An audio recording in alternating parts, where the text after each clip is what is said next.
two vectors are taken such as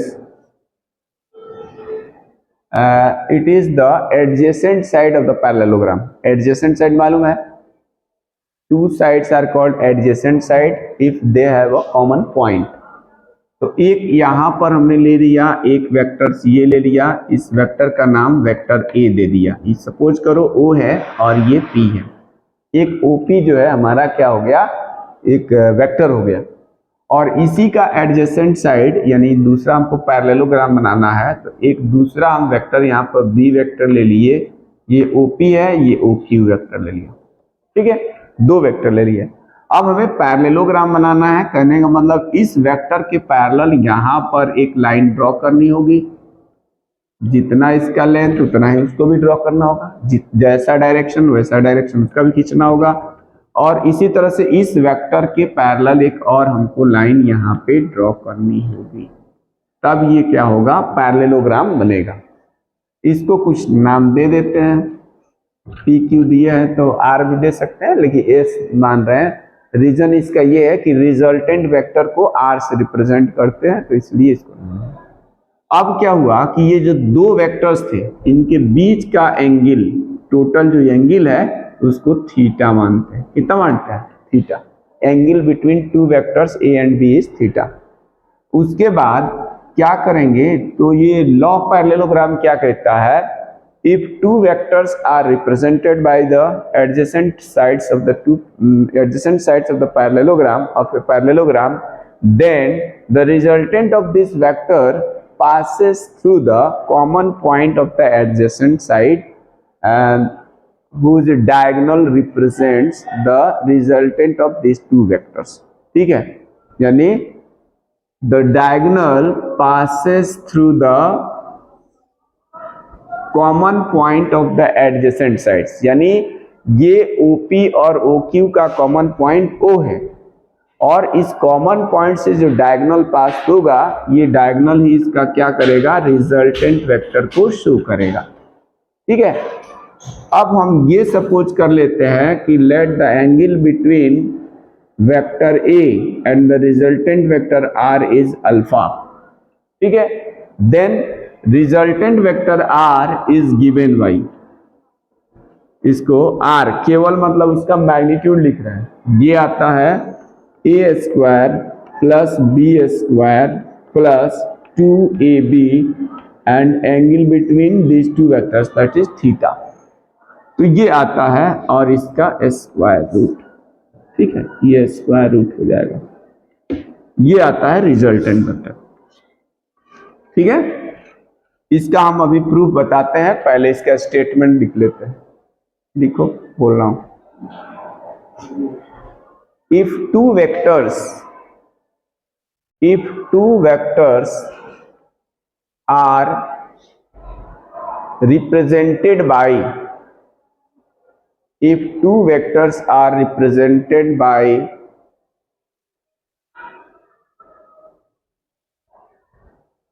adjacent sides of a parallelogram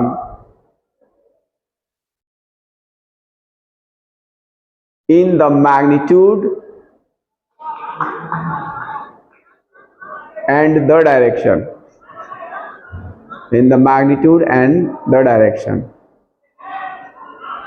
Then the resultant vector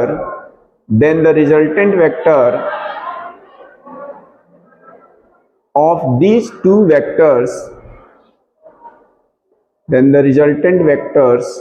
vector of these two vectors will be the diagonal of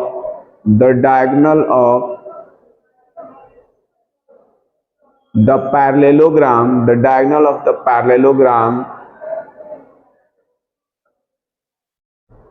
in the magnitude and direction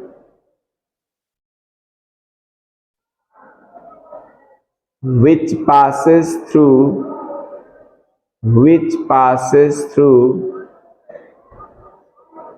the common point of which passes through the common point of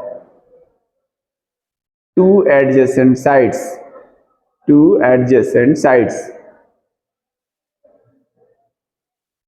full stop के बाद लिखना है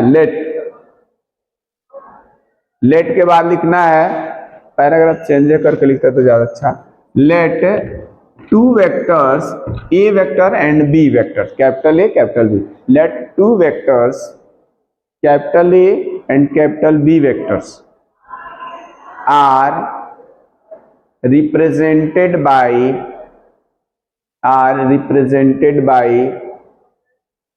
two adjacent sides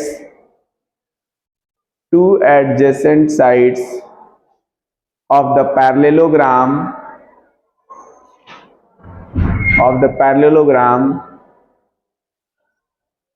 OP and OQ.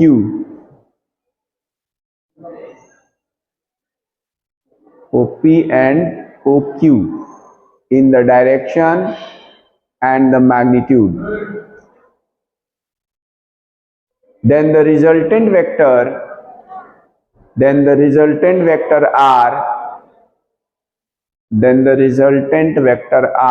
vector capital R. Then the resultant vector capital R is represented by the diagonal of the parallelogram,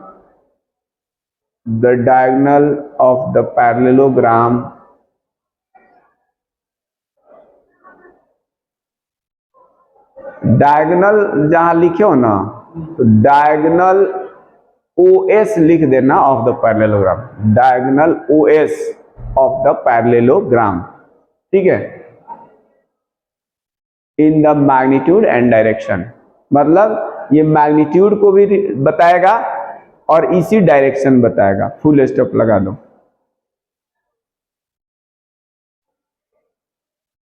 एक line बस थोड़ा सा लिख लेना है, late the angle between these two vectors,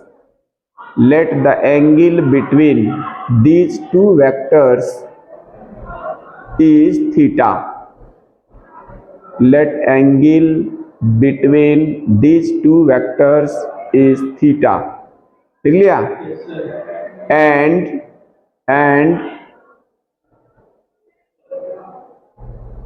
the angle between the first vector A and the angle between the first vector A and the resultant vector R,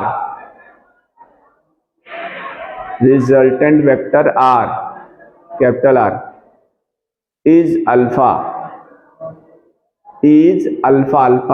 board पे बना हुआ है ये। देन के बाद resultant vector R, then resultant vector लिख के और तब ये R इक्वल टू ये बोर्ड पर जो लिखा है ये होता है। इसका हम लोग डेरिवेशन कर सकते हैं,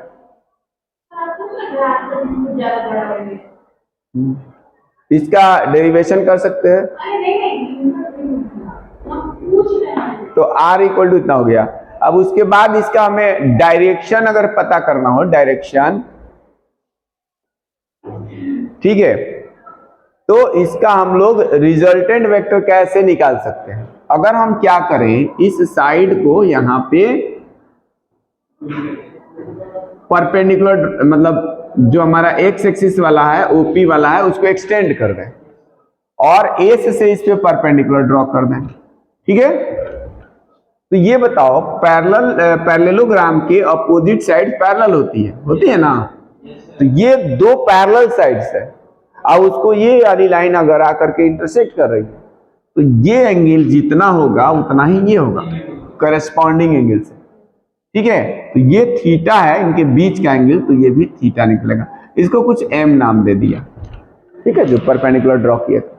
अब हमारे पास ये ट्रायंगल बन गया, राइट एंगल ट्रायंगल SMO या OSM, कुछ भी लिख सकते हैं, तो इस राइट एंगल ट्रायंगल में पाइथागोरस थ्योरम हम लोग यूज कर सकते हैं। दूसरी बात कि अगर ये बी वेक्टर है तो इनके हमने बताया कि जब हम पैरेललोग्राम के एडजेसेंट साइड्स द्वारा अगर वेक्टर्स को रिप्रेजेंट कर रहे हैं तो ये जो पैरेलल वेक्टर्स है तो ये पैरेलल भी है और इक्वल भी होता है पैरेललोग्राम का, तो जिसका जितना मैग्नीट्यूड होगा उतना मैग्नीट्यूड इसका भी होगा, यानी इधर पीएस का जो मैग्नीट्यूड है ये भी बी वेक्टर होगा, मैग्नीट्यूड उसका ले लिया जाएगा, मतलब ये बी वेक्टर है तो ये भी बी वेक्टर होगा।